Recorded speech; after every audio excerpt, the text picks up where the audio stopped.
बसैसराई र नेपालको आर्थिक भविष्य। नेपाल हिमाल पहाड तराईको भौगोलिक धरातलमा रहेको भूपरिवेष्टित राष्ट्र भएको कुरा हामी सबैलाई प्रष्ट नै छ। अब विषयमा कुरा सुरु गरौँ।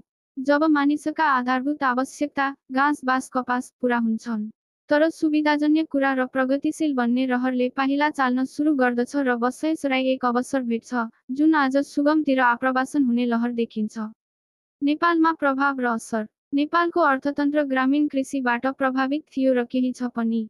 अब बिस्तारै जमिन बाजिँदै जाने र जनशक्ति बाहिरी देशको रोजगारमा परनिर्भरता हुँदै जाने गर्दैमा जनघनत्व कुनै निश्चित क्षेत्रमा बढी हुने र दुर्गममा आज जस्तै राज्यको लगानीमा पूर्वाधार निर्माण हुँदै जाने तर सोबाट लाभान्वित हुने नागरिक कम हुँदै जाँदा लागतअनुसार उत्पादकत्व नहुनु पक्कै जोखिमपूर्ण हुने र राज्यमा आर्थिक असन्तुलन भई सजिलोसँग आर्थिक सङ्कट आई जीवनयापन कष्टपूर्ण हुने प्रबल सम्भावना देखिन्छ।